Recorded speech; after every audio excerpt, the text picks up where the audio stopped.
Are you going to help me? I have a helper tonight. All right. Well, how's everybody doing? You guys ready for our last night of VBS? Woo! It's happy and sad, right? Wish we could go all month. But that's the way it is. Well, before we get started, I had a song request, but I don't know the words or the motions. So I'm going to need some helpers. Annalie, Chip, Liza Kate, they all said they knew. So they're going to come up here and sing for us, and you guys are going to sing along. Come on, Daniel. Oh, yeah. We got more. We got Lily, too. Do you guys know the hippopotamus song? Yeah. How about you guys in 3rd through 5th grade? Let's stand up so we can sing it and do the motions. Huh? Great.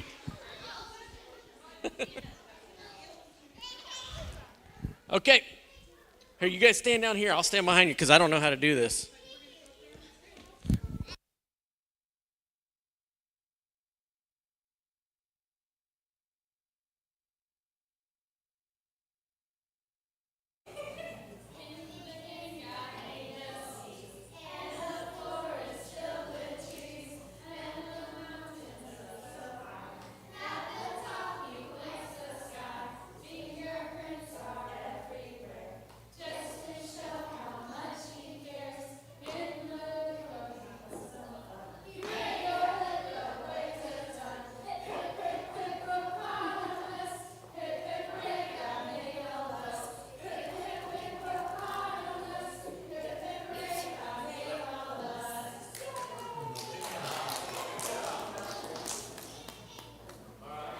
That was a good job. You guys know I've got the joy down in my heart. You know that one? Yeah. Let's sing it. All right, let's sing it. Stay standing. Yeah. Let's stay standing, kids. Okay. I've got the joy down in my heart. Where? Down in my heart. Where? Down in my heart. Got the joy down in. Where? Down in my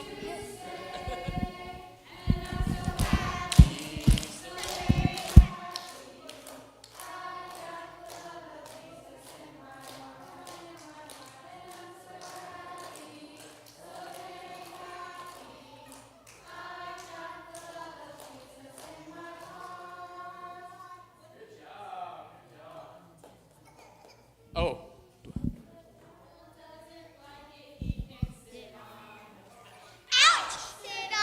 attack. Out! Sit on attack. If the devil doesn't like it, he can sit on attack. Out! Sit on attack. Who's there? And I'm so happy. So very happy. I got love. Jesus in my heart. I'm so happy. So very happy. I got love. Jesus in my heart. Good job, everybody. Well, you guys ready to go to class? I think somebody needs to come and talk to us first, though. All right, you guys ready for them? Here they are. Without further ado, Quip and Quip.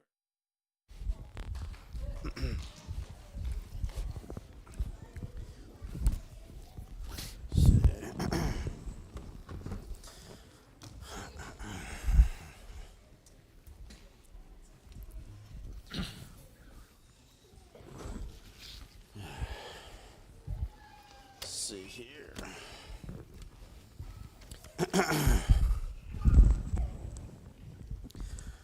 Whew. Man, that fellowship meal at Quiver's house last night was incredible. I'm so glad I was invited. That food was delicious. But hey, that's weird. Quiver hasn't shown up yet. I better call him, make sure everything's okay.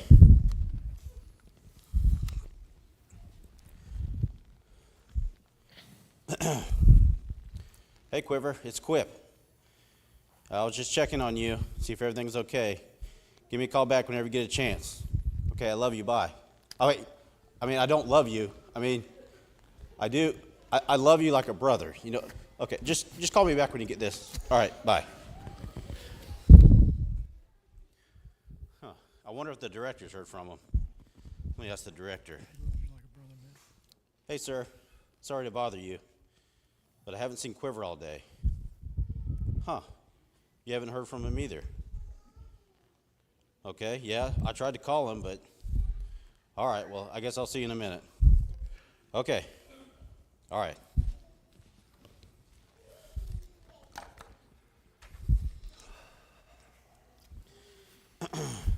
Quiver! There you are. Where have you been? I was getting worried. Everything's fine. It was just a very long night. Our dog finally had her puppies after we cleaned up from the fellowship meal. And I was up all night trying to take care of them. By the way, do you want a puppy? It's very nice of you to offer, but I don't need a puppy because I can barely take care of myself. I'm afraid I wouldn't make a very good doggy daddy. How many puppies did she have? Oh, she had 5, and I don't know what we're going to do with them all. That's pretty good. That's a good bit. Yeah.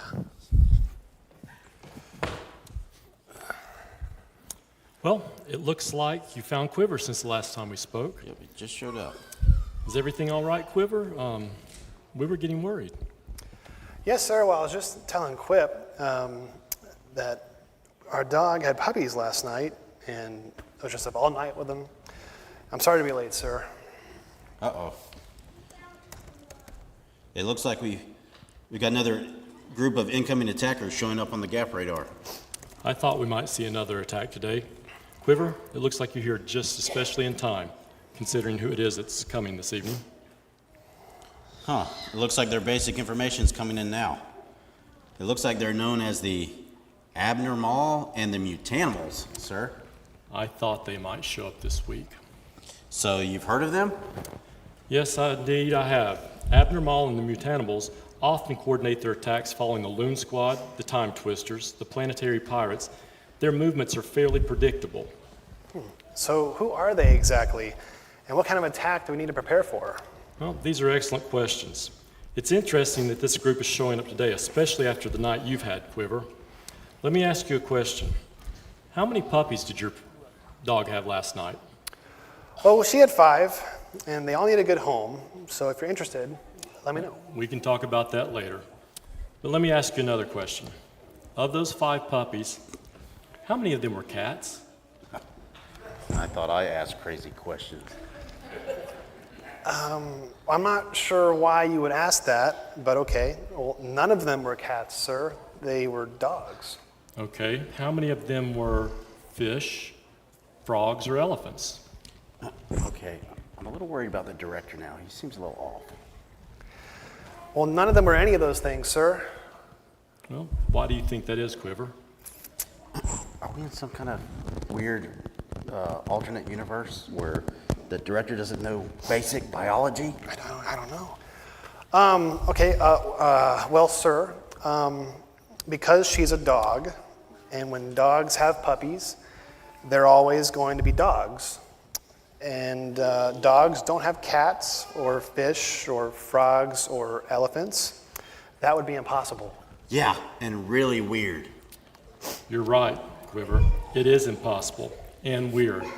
But the group of attackers that we face today doesn't think so. In fact, Abnormal and the Mutanimals are here to try to convince everyone that all the animals in the world evolved over billions of years from a single-cell organism. Wait a minute. Are you telling us that they think all the animals in the world are related?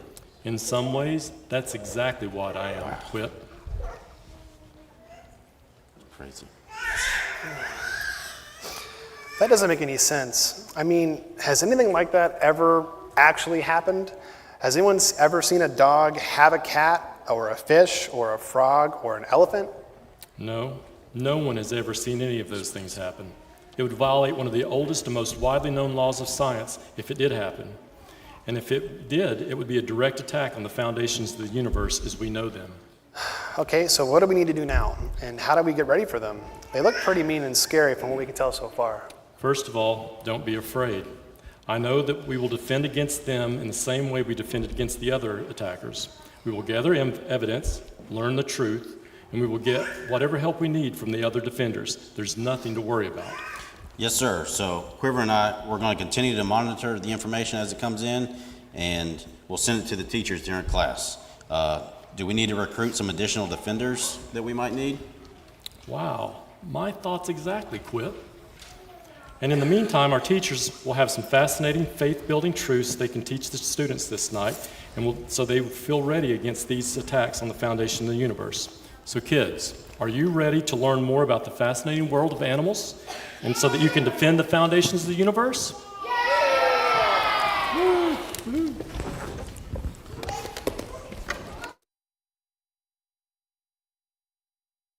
Thanks, Quip and Quiver, and the director for teaching us all week. That's awesome. All right, we're going to dismiss the classes now. So let's start with the old folks, 3rd through 5th grade. Huh? Oh, the youth? Yeah, you guys can just go. Preschoolers, you guys are heading out, looks like. Have fun. 1st and 2nd grade.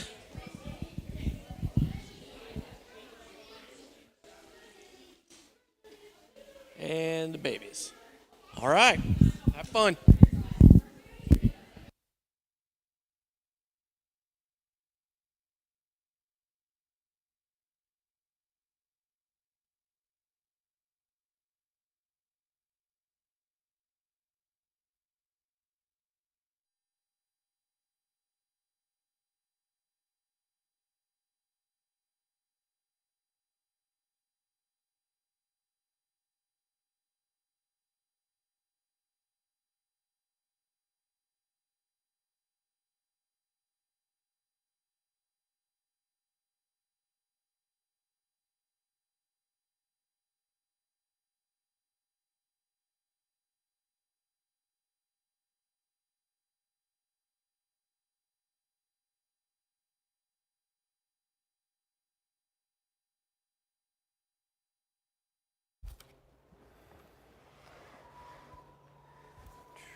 Well, welcome everyone to our final evening where we're looking at creation. And we're going to be looking at a different aspect of the creation event, and specifically some various attributes of evolution, perhaps some that you're not that familiar with. And I hope that as we go through this, there'll be some things that are new. But one of the things that we're going to do is we're going to be exploring God's creation with all of its wonder, with all of its glory, with all of its magnificence.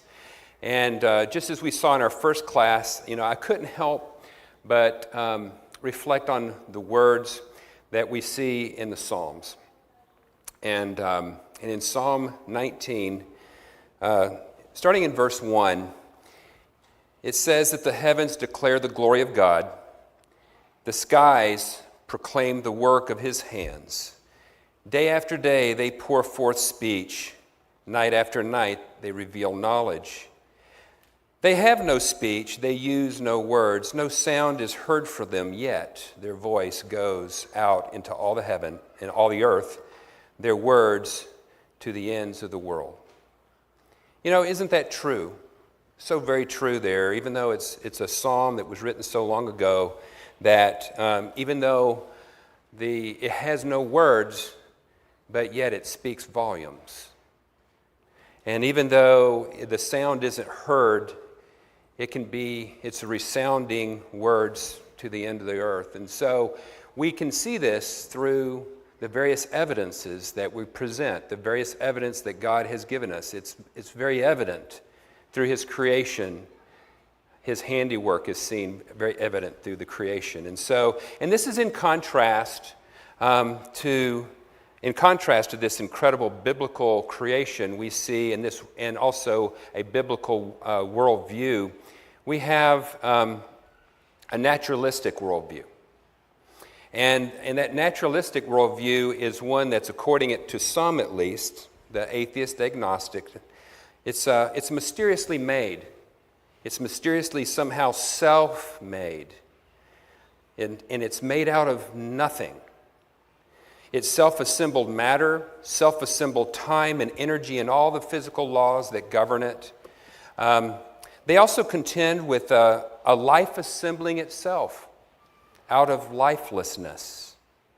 Chemical mixtures, and that these chemicals somehow come together in some unknown natural cause, and they become sophisticated cell components, and they perform incredible cell functions, somehow all on their own.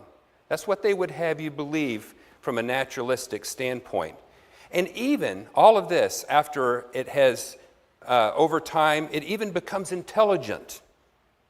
All right? Somehow, by some means, it becomes intelligent, and it's able to stand.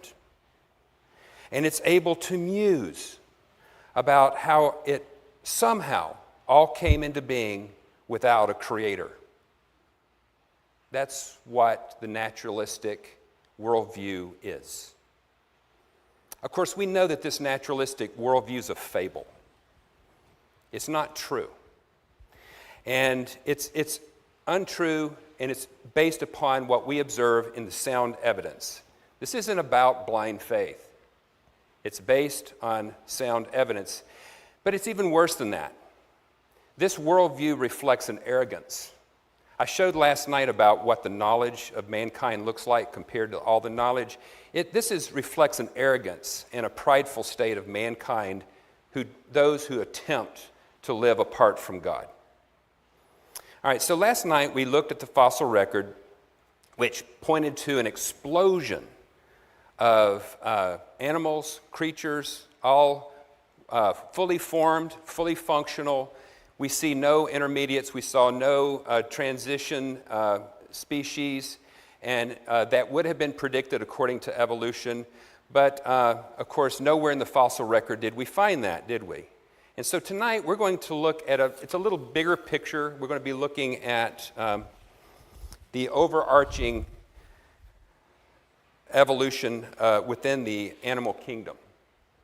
And so we're going to be asking ourselves a number of questions. And just as last night, though, we're going to find more problems.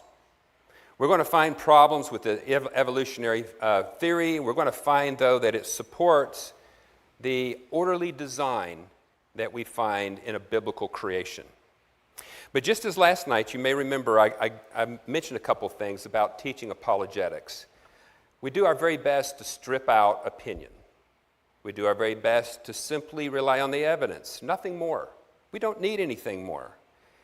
All the speculation and the dangers that come with that are completely unnecessary. Why are they unnecessary? Because God has provided us a tremendous treasure trove of evidence for us to use.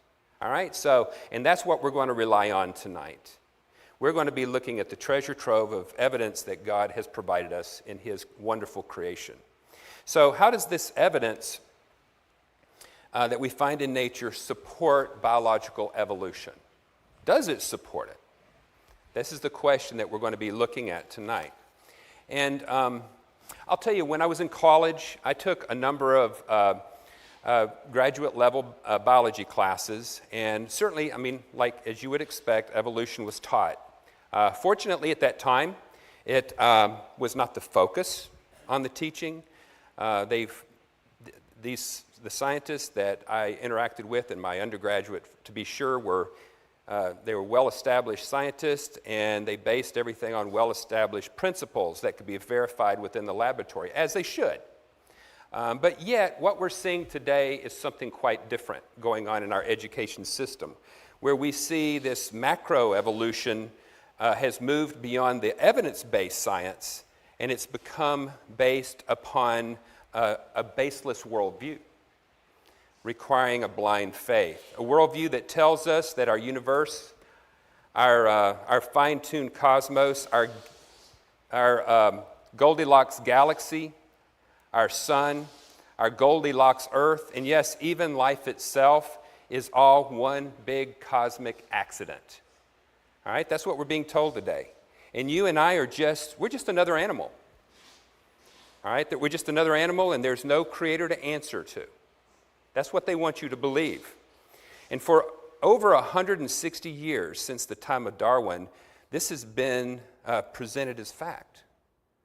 They've been presenting this biological evolution as though this is the way things really happened, shaping education, and even worse, shaping morality and shaping the faith in which people accept or not accept.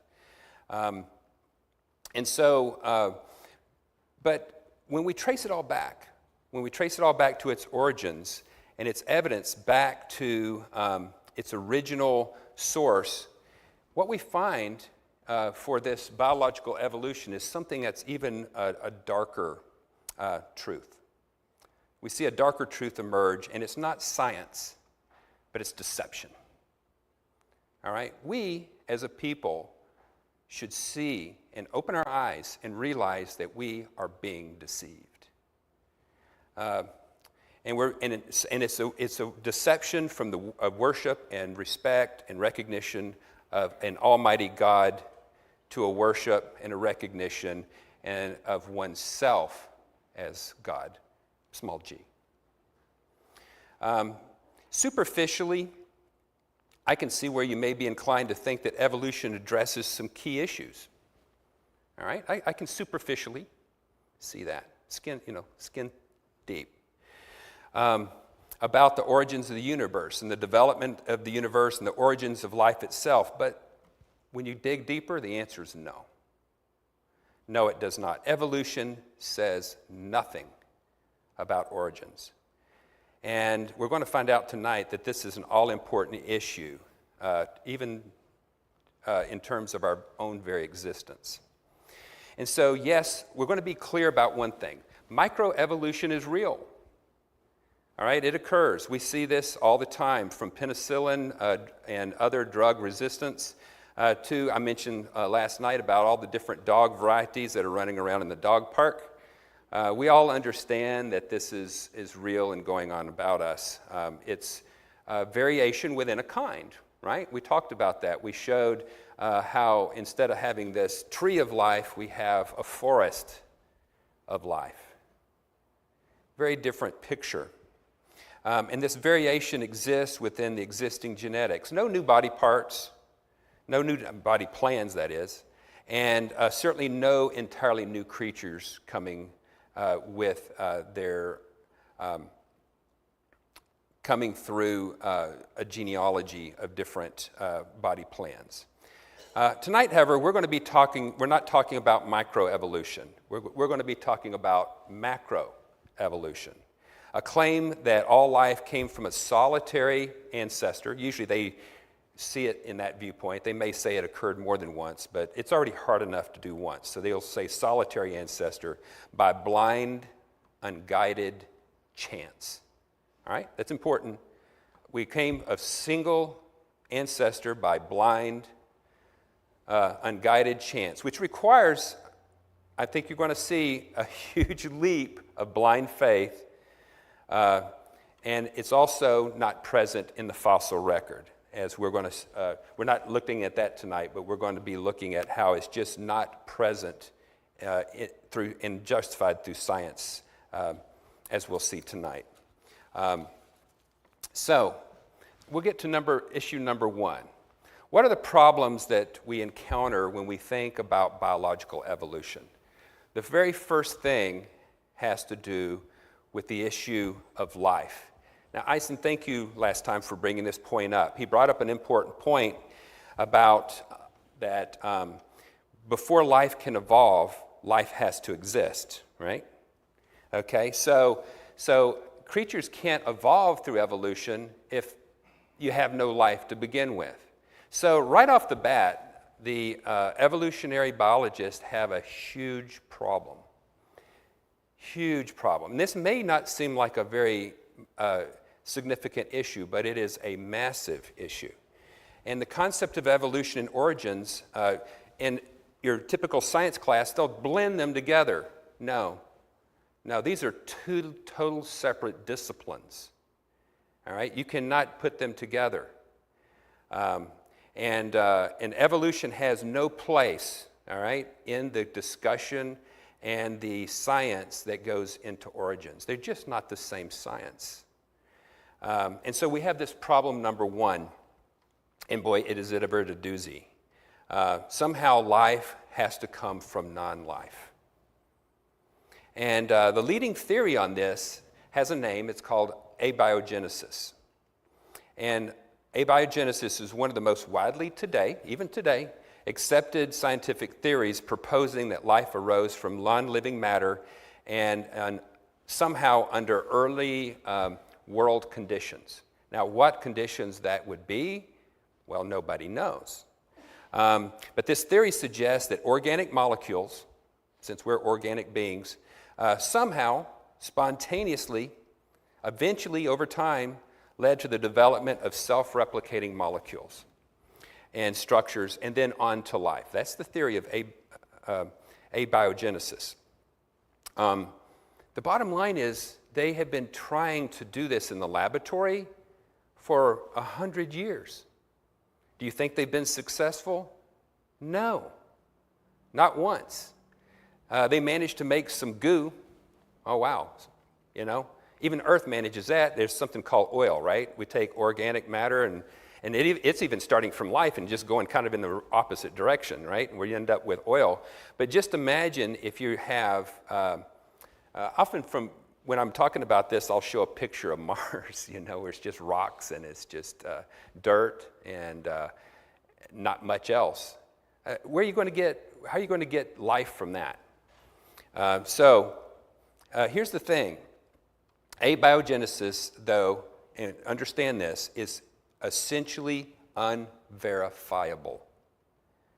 All right? It is unverifiable. And yet, it is absolutely necessary to explain the evolutionary worldview. So let's think about this. Their theory is based on another theory that can't be proved. Can't be, I don't like to use the word prove, cannot be shown to be true ever. Yes? And I think it's really two problems in one, because the idea of life from non-life is big enough, but that it is self-replicating. Yes. Is another humongous leap. So you're starting out with asexual reproduction that at some point becomes sexual reproduction. Yes. How does that work? Oh, you're starting to see the compounding issue of starting with something that's lifeless, forming some molecule that has some semblance of ability to replicate, and then ability to reproduce itself in a fashion and pass on those genes, and then keep moving up the chain. Okay, yeah, absolutely. So many have tried, and let me just give you a few examples. 1920s, we have the primordial soup theory. You remember that in high school? Probably all remember that. All right. This was proposed by Alexander O'Brien and John Haldane, and they suggest that life began in a soup of organic compounds. Not sure where they got the organic compounds, but they suggested it nonetheless. And through chemical reactions in the early Earth atmosphere, energy inputs, they say it could have been lightning. I think it would have taken a lot more than lightning. All right? But that's what they suggest could have facilitated the formation of these complex molecules, eventually leading to the first microorganisms. Do they have a shred of proof? No. Now here's the kicker, all right? So let's say you're in the laboratory and you're putting all of these things together and you're using human intelligence to do this, right? Are you not, in effect, being a creator? Using human intelligence to put all these things together, trying to make something, I'm almost seeing a Frankenstein scene, right? I mean, where the lightning hits. And I think the brain came from Abby Normal. I think that was the one that I remembered from one of the versions of Frankenstein. Joke there, but you get the idea. I mean, it's totally absurd. Yes.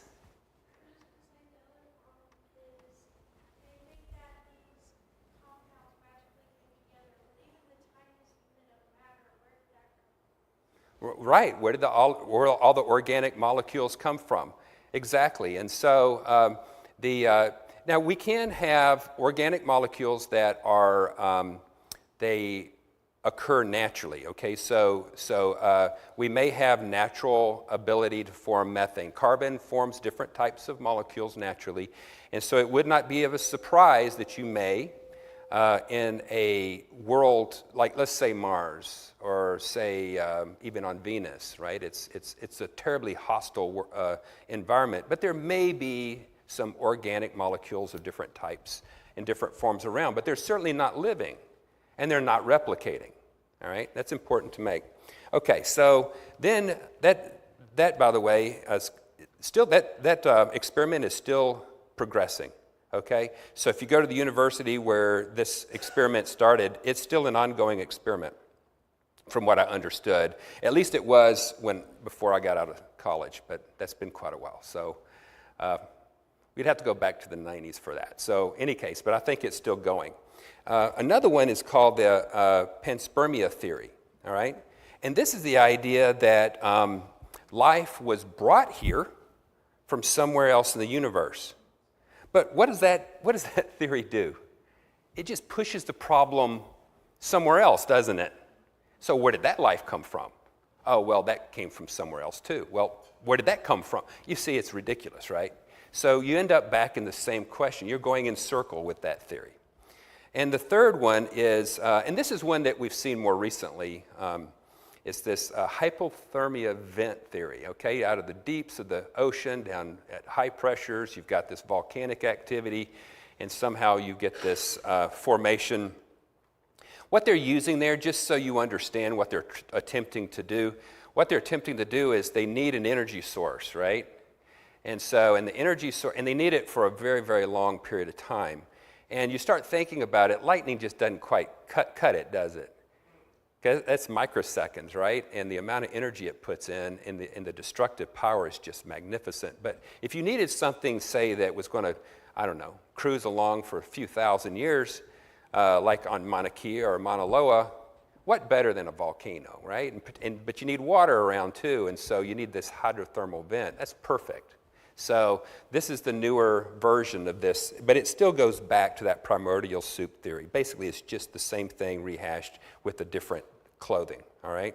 And it's another method, theory, that's proposed out there. Super heated, mineral-rich waters provides all the necessary conditions, except, of course, we know that just isn't going to happen.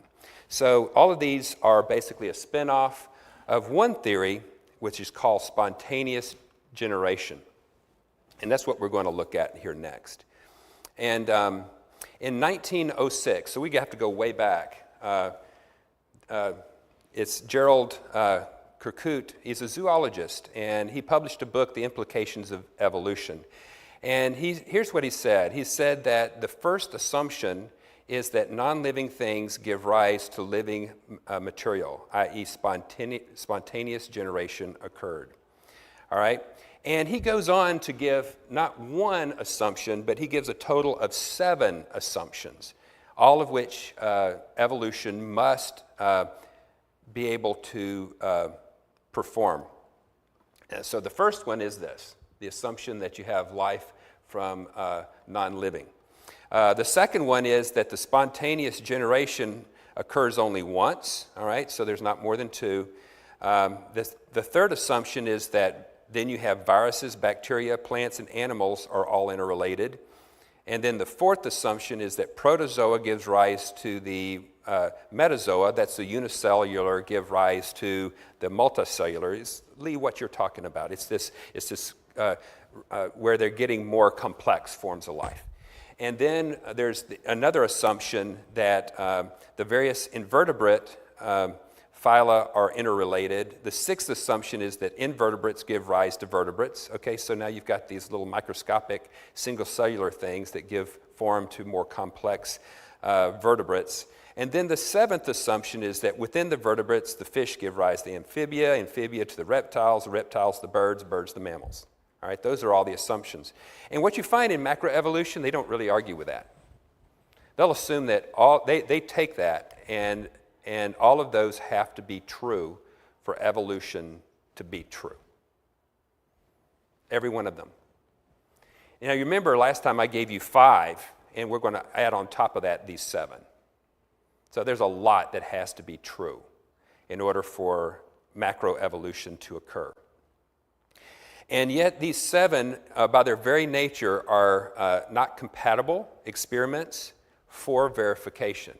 The 7 I just gave you cannot be verified. Okay? Is that kind of sunk in? Do you remember last week I told you something about the fossil record that you don't get a redo? It happened once and that's it. Those 7 unverifiable assumptions, none of them can be verified. Whoops. There's a problem here, guys. A major, major problem. They cannot be verified. They are all based on big, unprovable assumptions.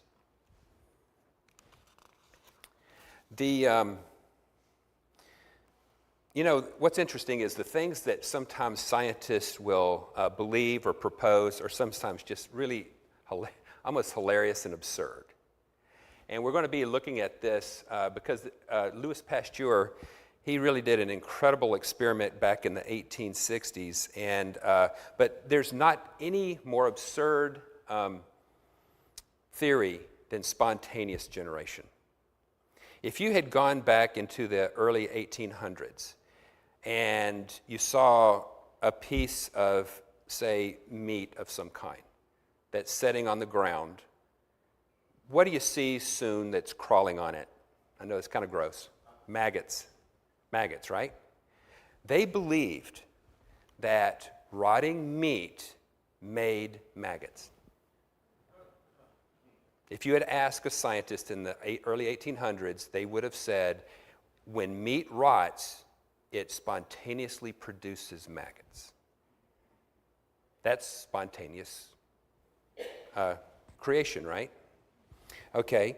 They would have also told you that moldy cheese, if you took moldy cheese, it somehow promotes the spontaneous generation of mice. Okay? But think about the absurdity of this. But they really believed it. And that would have been your scientific community. All right, so then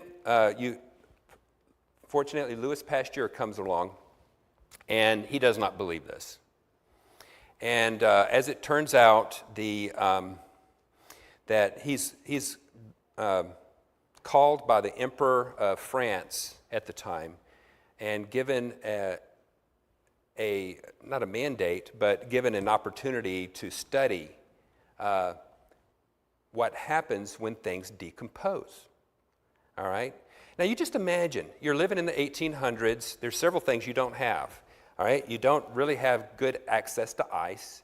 You don't have refrigeration. You don't have freezers. You don't have any real way to preserve anything. They didn't do canning back then. You could do drying. They had dried meats and dried things like that. But it was very hard. They also salted things. They understood some preservation, so this was, Pasteur came into this environment, and you can imagine that in a nation like France, preserving food for like a military purpose or for just feeding people in general and not wasting food throughout the year is a big deal. All right? So using some of the most sophisticated instrumentation that they had at this time, Pasteur looked into this problem. And what he did was he discovered that the practice of pasteurization. All right, now today, every time you open your refrigerator, you've got a jug there, right? You use it and you pour it on top of your cereal, or maybe you pour it and add it into your coffee, and it would be what? Milk, right? Or creamer.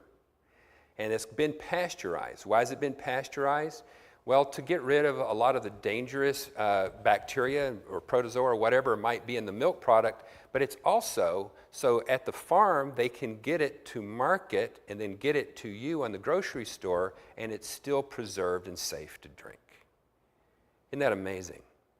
And it all goes back to this one man, but he discovered something else in the process. he discovered that spontaneous generation doesn't happen. He put an end to it. Here's what he says. It was not until around 1864 that the elegant experiment of French scientist Pasteur that the hypothesis of spontaneous generation was finally disproved. Imagine what the shock was at the time. That, what you would have found in the textbooks at that time, and now they recognize this work of Pasteur is completely turned it around. And that, by some unknown processes, life sprang to lifelessness is now gone. It's dead. Or is it? Okay, let's ask ourselves, is it really gone? All right, so this eventually led to a law, which we find today in biology, and it's the law of biogenesis.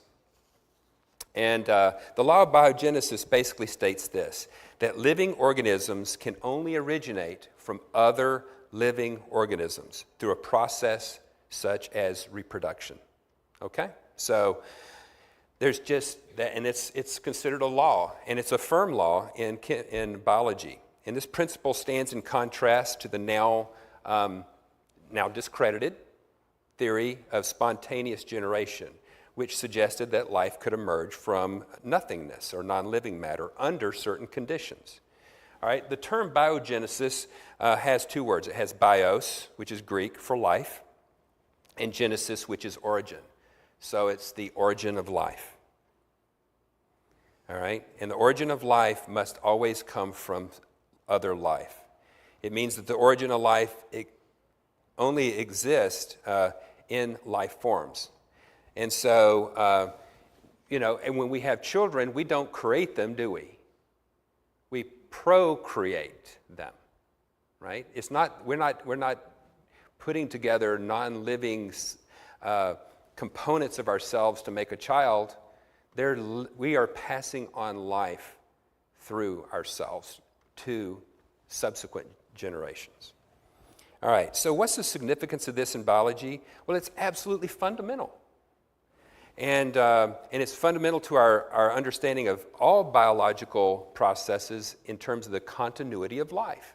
So any species that we look at today, if they're looking at the microscope and they're wondering how they get future generations of that species, they have to look at how they reproduce. All right? There's no spontaneous generation going on. And that's important to realize, and it's a big area of study. Okay? And it's a cornerstone of biological science, affirming that life only begets life and that it shapes our understanding of the natural world around us. And it's, of course, crucial at debunking various types of myths of spontaneous generation, but it also does something else. And it debunks the theory of evolution, too. And here we have it. We see George Gaylord. He's he's passed away. He's a Columbian University paleontologist. And unfortunately an agnostic, but he really clearly articulates this point. He says there is no serious doubt that biogenesis is the rule. Okay? That life comes only from other life, that a cell, the unit of life, is always is highlighted there, and exclusively, that's highlighted, the product or offspring of another cell. What does that mean? That means you cannot get spontaneous generation. That means that life does not come from non-life. It means that life only comes from life.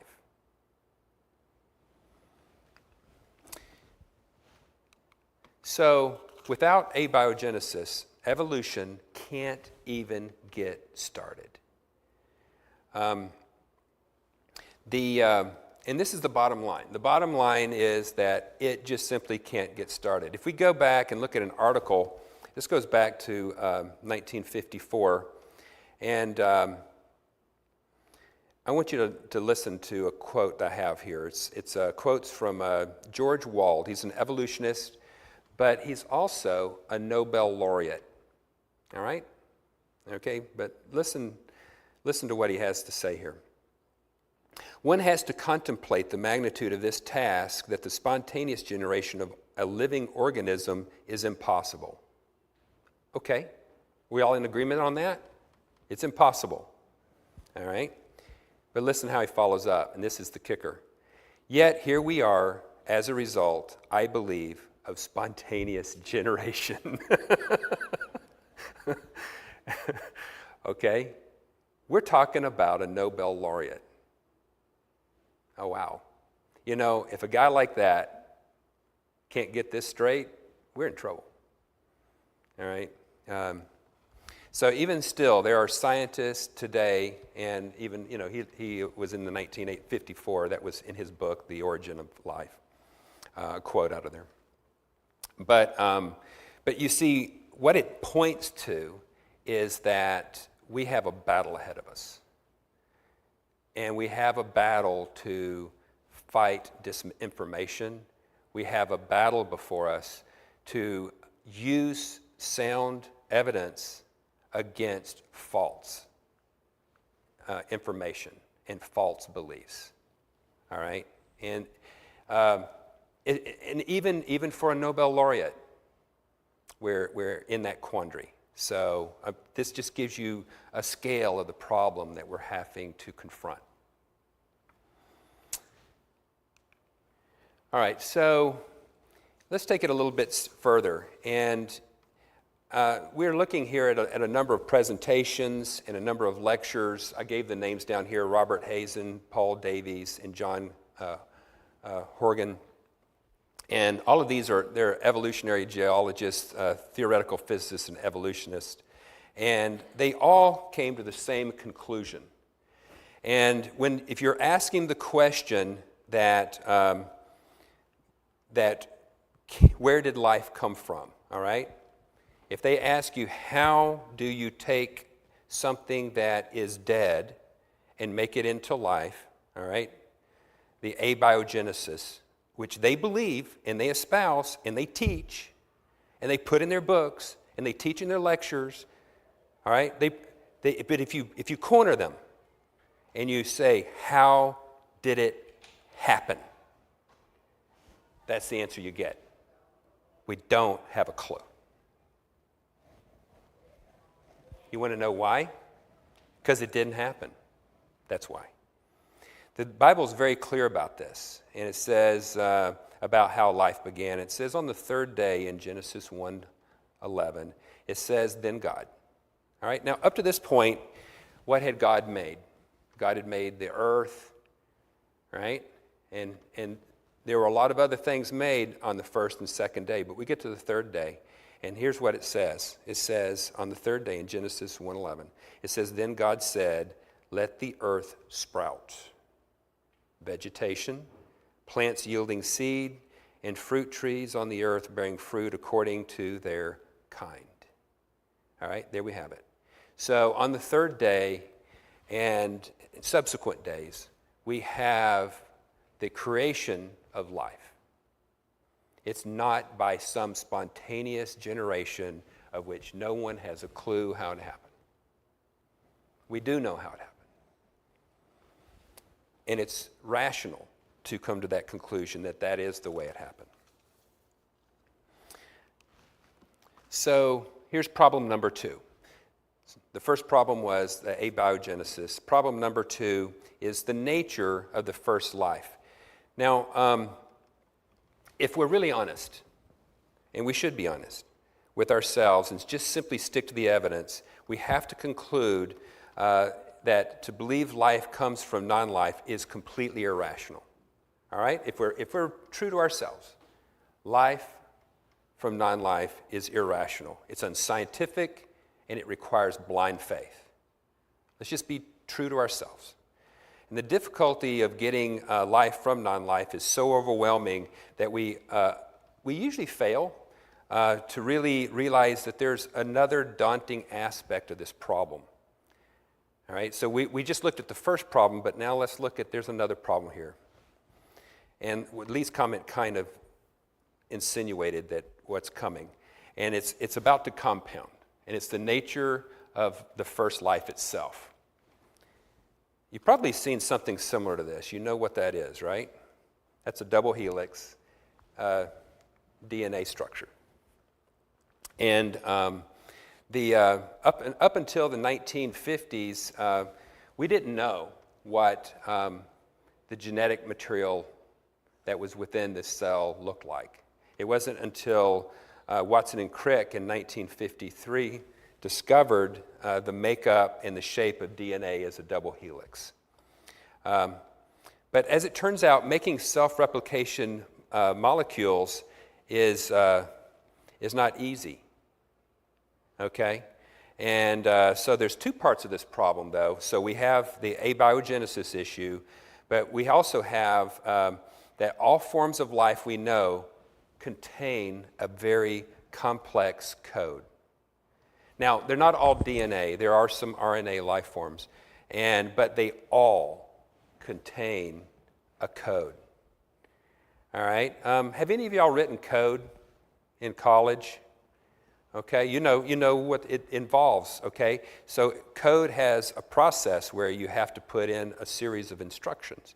And then whatever the piece of equipment it is, it has to be able to read the instructions. And then it uses that instructions to carry out certain tasks. That's how code works. All right, and DNA is made up of these DNA-based pairs. And you've probably seen the adenine, thionine, the AT, CT, base pairs that make up the double helix in your science class. But in 1953, Watson and Crick, they discovered this, but it's really only a small picture of what DNA looks like. They won the Nobel Prize in 1963, but it wasn't until 1990 that we started the Human Genome Project. You probably remember that, right? It's been a while, and they totally deciphered the human genome. Really an incredible feat. But and I forgot how many base pairs it was, but we're talking in the many, many, many millions of base pairs that describe the human being. And an incredible feat. But there's a gentleman, and his name is Craig Venter, and he's the main scientist on the Human Genome Project. I do believe he was a believer. And he stated, this is what he stated: "We are biological machines driven by software." Okay? That's what he said. Now, biological machines driven by software, well, you have to ask your question: who made the machine and who wrote the software? Right? Those are the big questions you have to ask yourself. And in my class that I teach on this subject, looking at apologetics, one of the things that I do is I also show this biological machine. That's not just a phrase that is in passing. We actually have millions and millions of small microscopic motors that control every function within our body. My hands, when I do this, there are literally motors with rotors, stators, and ADP to ATP to ADP conversion driving the whole thing. Millions of motors in our mitochondria that make up every cell in our body. It's incredible. I have some X-ray diffraction images, X-ray crystallography images of what those motors look like. It is astounding. You just won't believe it. They're the smallest motors known to mankind, all contained within organic systems like ourselves. Okay, so, but we have this DNA, but here's the issue. And here again, this is the British astronomer Fred Hoyle. We encountered him last time. He was the one that, in our first class, coined the word the Big Bang in his 1949 BBC broadcast.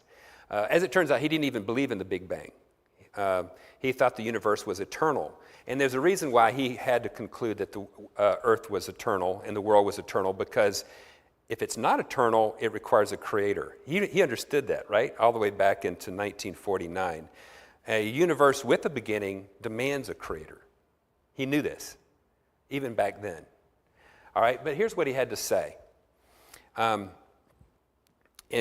Fred Hoyle, he realized the magnitude, the gravity of an abiogenesis problem, and here's what he says. He says, at all events, anyone with even a nodding acquaintance with the Rubik's Cube will concede the near impossibility of a solution being obtained by a blind person, moving the cubic faces at random.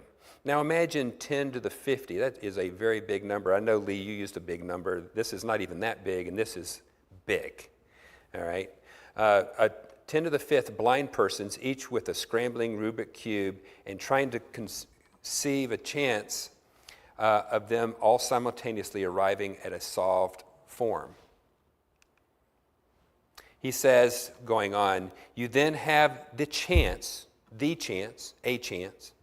of arriving by random shuffling at just one of the many biopolymers of which life depends. The notion that not only biopolymers, but the operating program of a living cell could be arrived at by chance in a primordial organic soup here on the earth is evidently, listen to his word, this is not mine, nonsense of a high order.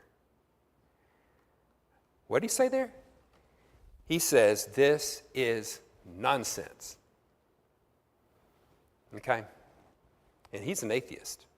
He doesn't believe in God, and he recognizes that this whole thing is nonsense. Even the staunchest atheists and agnostic scientists that shake their fist at God, who sneer at the idea of a creator, are forced to admit we don't know. Here's another one. Well, we've seen him before as well. This is Richard Dawkins, and he's quite militaristic, a staunch atheist, evolutionary biologist. And in an interview, here's what he had to say. He says, now nobody knows how it got started. We know the kind of event that it must have been. We know the sort of event that must have happened for the origin of life. It was the origin of the first self-replicating molecule. Okay, all right. Now, you just saw what Hoyle had to say, right? It's nonsense. But this was in an interview with Ben Stein. You may have seen him. He's an actor and a commentator on TV. I'm not sure if he's still living, but you've seen him around. And so Ben Stein replied, okay, right. And did that happen? And then Dawkins retorts. He says, I told you, we don't know.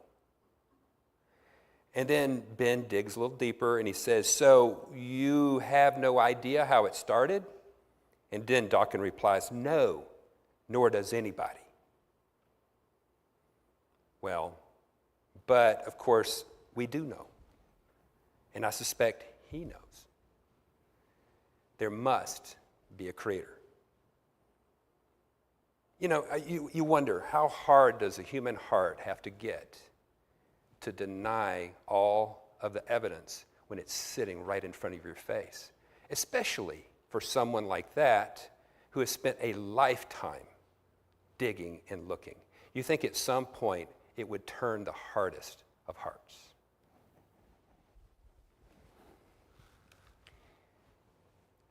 So here's a biologist, John Kiosin of Rutgers University, and here's what he says. Even conceptually, it is difficult to see how a system satisfying the minimum criteria for a living thing can arise by chance and simultaneously include the mechanism containing the suitable information for its own replication. We totally agree. You know, we totally agree with this. It's essentially an unsurmountable problem for what must have occurred for life to occur even before evolution of any kind can take place. We haven't even started evolving, okay? You realize that, right? I mean, we're like more than halfway through our class and we haven't even started evolving because we can't even get to the point of evolving. Why? Because we can't even get to something that's alive. All right, their answer to this, you're not going to believe this, a miracle had to occur. Okay? A miracle had to occur. All right? Their type of miracle requires blind faith. Ours does not. We can believe in miracles because we have the evidence of who performs the miracles. But the problem doesn't stop there. Let's keep digging. We're going to look at another problem. So now that we've got this genetic information, and by the way, in the mid-1800s, Darwin believed natural selection would be the mechanism, the driving force of evolution, but as we're going to see there's some problems with that concept. Darwin at the time didn't have an idea that within every living cell that there's a program code. All right, he didn't know that. They didn't come along until much later. And so he didn't realize that that code, that DNA code, or RNA as it may turn out, had every detail for the construction of that organism. And it was contained in every cell of that organism. All right, but however, in the early 20th century, the Dutch botanist Hugo de Vries, he understood that natural selection really is a filtering mechanism. It isn't a creating mechanism, it's a filtering mechanism to thin out the weak and the less fit, and it doesn't create anything new, and it doesn't make anything that doesn't already exist. And here's what he says. He says, natural selection may explain the survival of the fittest, but it can't explain the arrival of the fittest. Okay, you get the difference there? And so the mainstream evolutionists today will think that genetic mutations coupled with natural selection will create this fitness. But he understands this. It's a filtering mechanism. It takes out the weak, but that's all. It doesn't create new information. There's no new information there.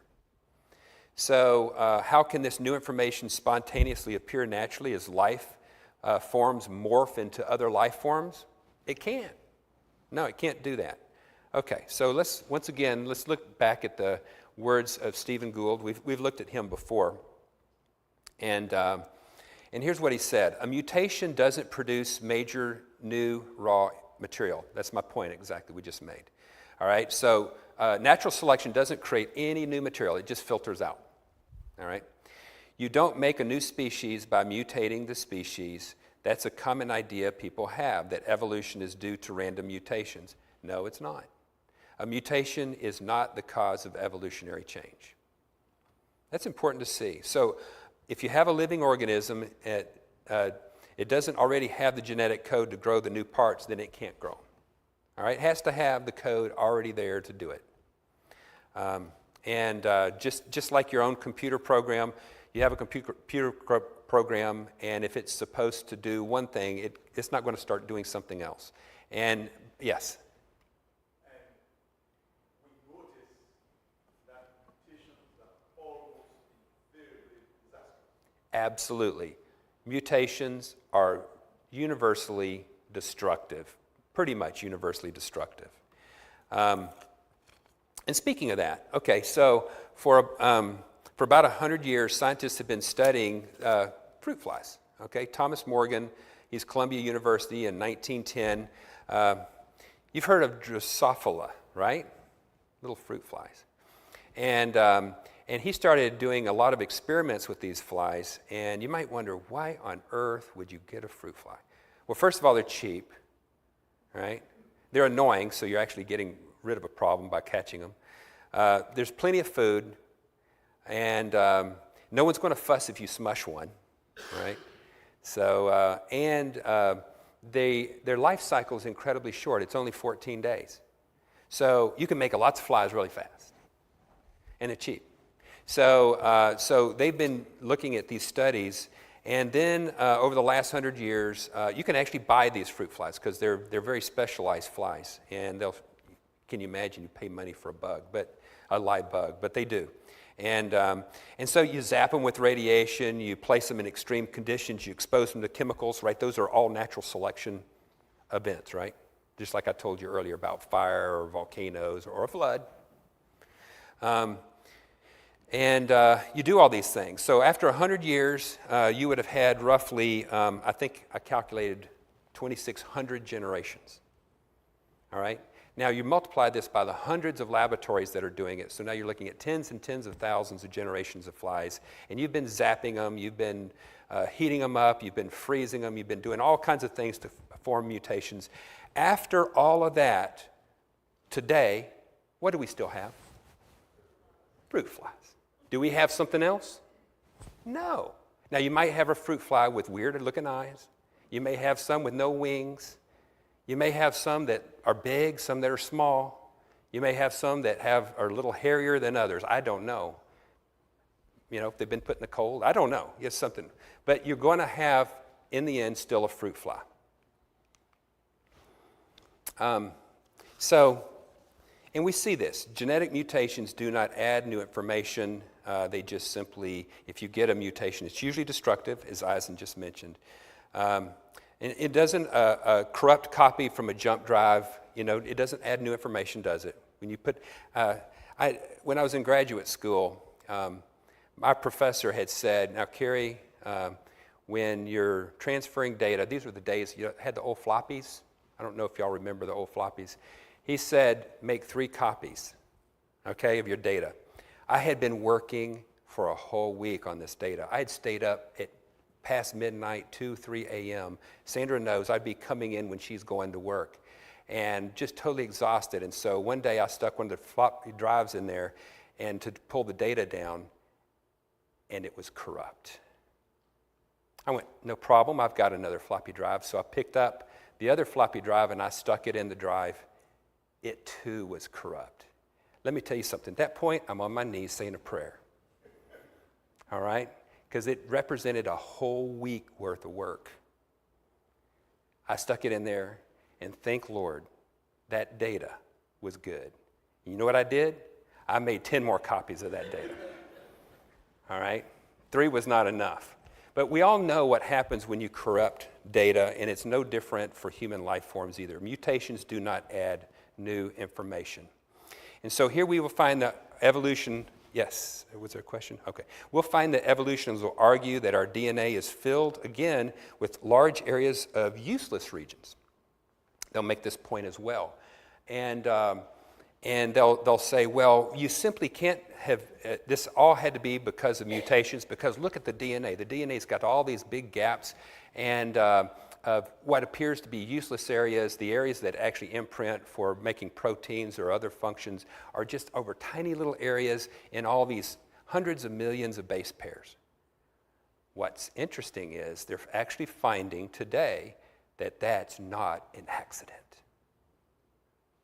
It actually protects us against the very thing that can harm us. Those large areas are not an accident. And often they actually have functions that simply science has not yet discovered. Yes? They used to call it back in the day, Junk in the DNA, yes. It's not junk at all, is it? It's not junk at all, exactly. And so, you know, when we start making these kind of big statements, we really have to be careful, don't we? And understand that some things that may appear to us to be junk, as Eisen said, isn't junk at all. So here's kind of the bottom line. Evolution has no way of getting around and no way of the non-life, and they have no way of evolving into something different, okay? And so now we're going to look at our final problem as we're kind of coming up to the end of our class. And that's this fourth problem, insufficient evidence of evolution. I want to share this with you because there's 3 areas where you're going to see it in textbooks and it's presented as evidence for evolution. I want to show you how it goes wrong, all right? So it's the insufficiency of the evidence that they're using. And so the question is it rational to believe a completely naturalistic origin, DNA coding, and a macro evolutionary existence of life on the planet Earth? Is it a rational thing? Well, let's look. Let's see. All right, the first thing is belief in evolution rational, or is it blind faith? And if so, where's the evidence? Well, I'm going to show you 3 different areas, and there's 3 categories of evidence for evolution, and all the evidence that they present in the textbooks will fall into one of these 3 categories, okay, that we have here. It's either erroneous evidence, it's irrelevant evidence, or it's inadequate evidence. And as you look closer, and they try to pawn it off as being evidence that the science and the data will support. But ultimately, it fails one of those tests that I gave you earlier. It falls into one of those categories that either can't be unproved or it's either irrelevant or erroneous. And so I'm going to give you some examples, and I'll just give you an example of one each. There's many. The first one is the erroneous evidence. And so it's kind of shocking that we find evidence that is simply wrong. All right? Or even worse, intentionally fabricated. All right? Which is really bad. And you think that doesn't happen in our day and age? You may remember of the issue that they had of room temperature fusion. You remember that? That's here not that long ago. And that totally got past a journal article and was published. So it happens. You may have seen this picture in a textbook before. I know I did. Or you saw something similar to it. It shows something that full-grown horse over on the far right, but it shows some predecessor. Did you know they just made that up? They just made it up. There's the paleontologist that he finally admitted that they just made it up. That they acknowledge that this uniform continuous transformation, which is a key aspect of evolution, is not supported by the fossil record. Pretty picture. It's not true. Didn't happen. Macroevolution is more like, it's more likely that this is evidence for microevolution than it is for macroevolution. Think about your dogs, right? You see everything from a Chihuahua all the way up to a Great Dane, right? And you're more likely to have a macroevolution justification here than you would a macroevolution. This didn't happen. It's made up. Category number 2. And by the way, there were many examples of that. And so as a biology student, you shouldn't be swayed by this information as you see it, of these alleged informations, unless you contest it. You need to be able to be willing to contest things. And yet, this is a category also that we see evolutionists, they'll scream about the loudest, this irrelevant evidence one. All right, and this gives you an example. Okay, this is Charles Darwin with his finches. And you see on the right side, they have a very specialized pointy beak. You see a very thick, heavy one on the left side, right? And so this is irrelevant. This is totally irrelevant. This doesn't show evolution. It shows microevolution, where that the one that is over on the left is maybe a seed eater, needs a heavier beak to eat the seed that happens to be on its particular island in the Galapagos or wherever he found these little finches. And the ones on the other side may be insect eaters. They're specialized, right? Okay, that makes total sense. Do you need macroevolution to get this? No. It's irrelevant. They use a lot. Almost this is the biggest category of the evolutionary data you will find is in this irrelevant category. And I'm just giving you one.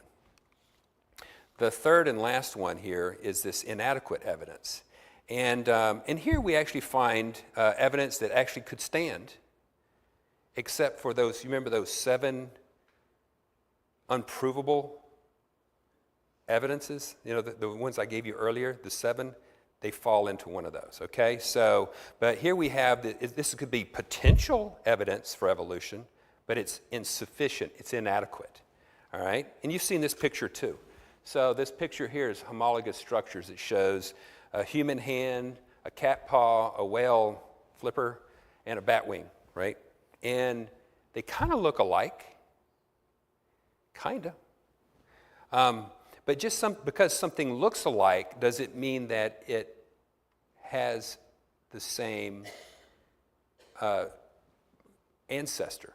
Well, no, not at all. Now, evolutionists will argue that, well, this shows that all these must have come from the same origin, right?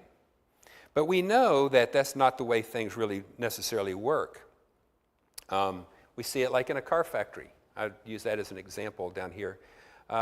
Just because all the cars have windows or have wheels doesn't mean they all came through the same factory, right? They can all have different manufacturers, or in this case, they can also have been simply created that way by the designer because those particular attributes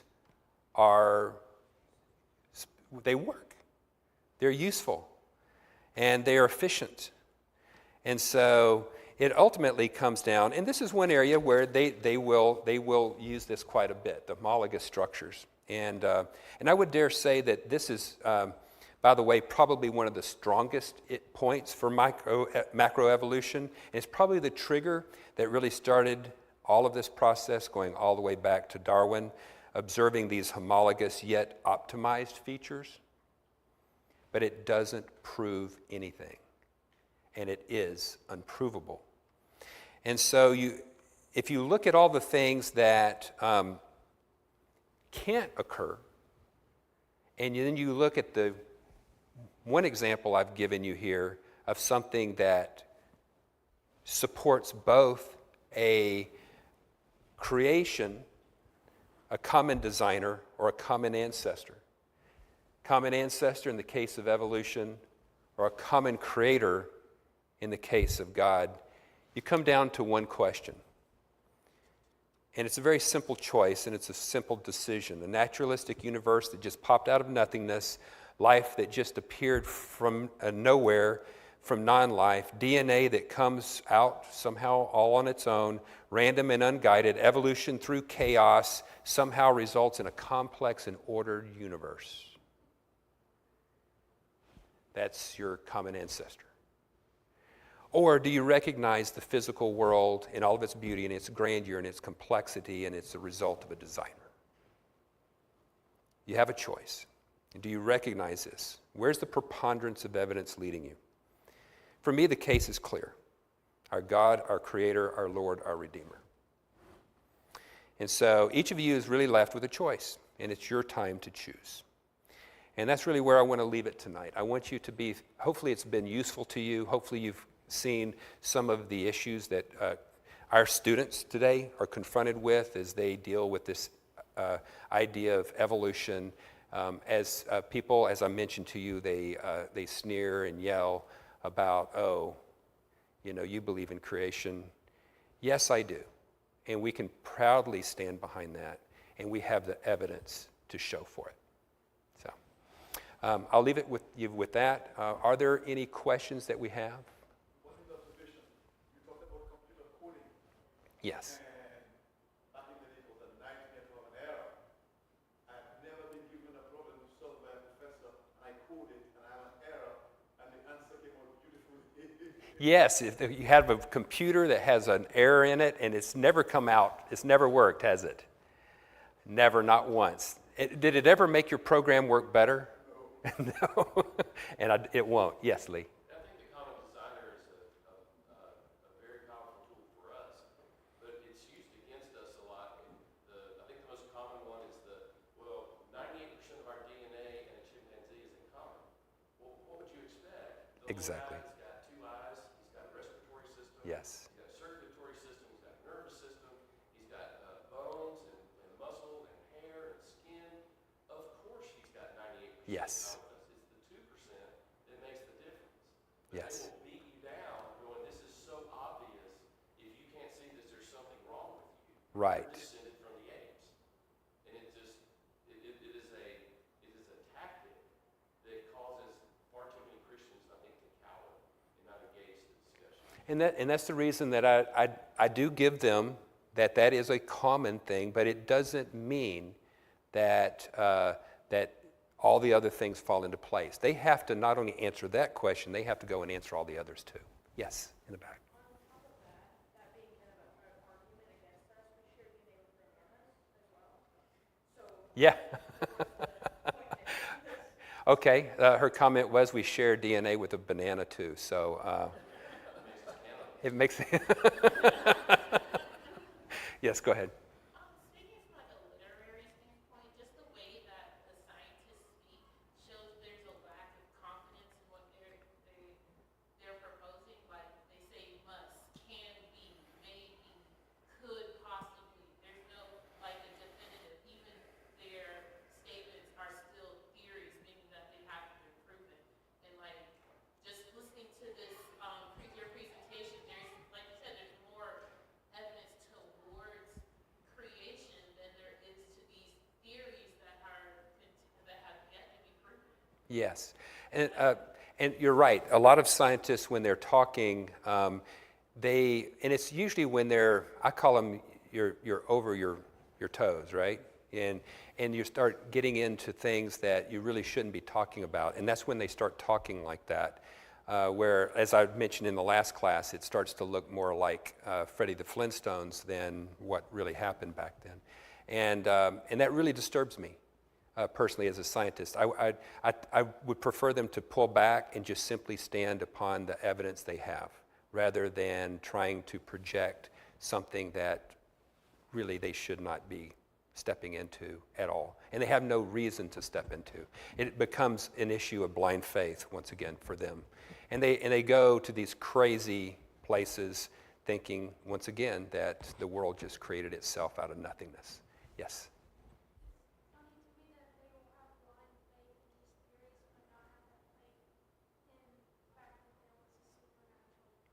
It seems easier to believe in God, doesn't it, than to believe in these things. You're right, absolutely.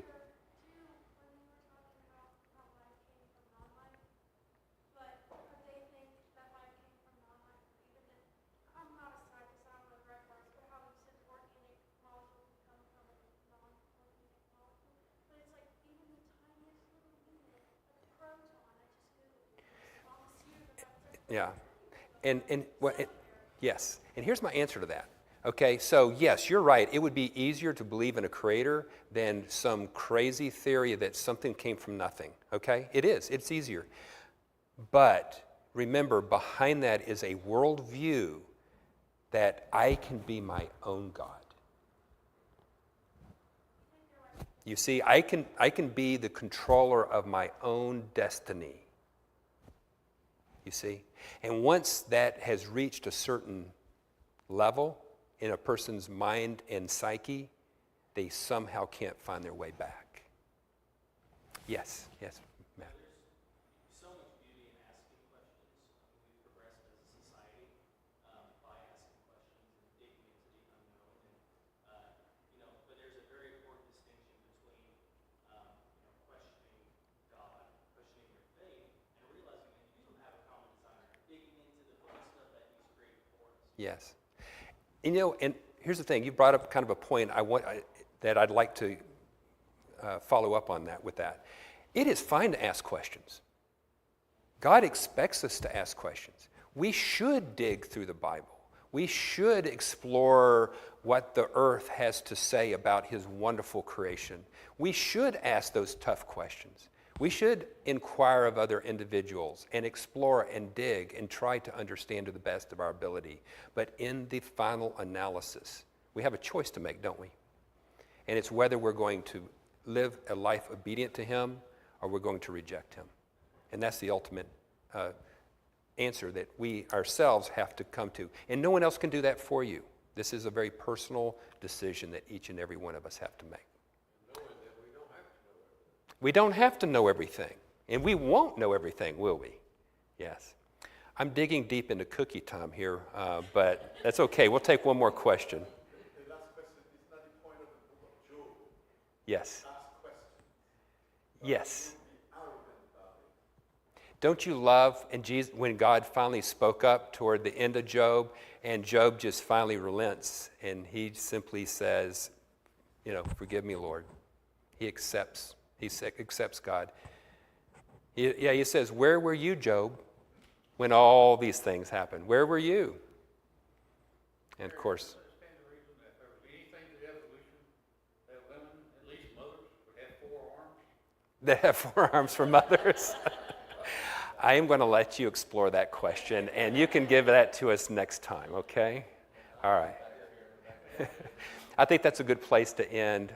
It's been a wonderful class. Thank you all for the attention and the comments.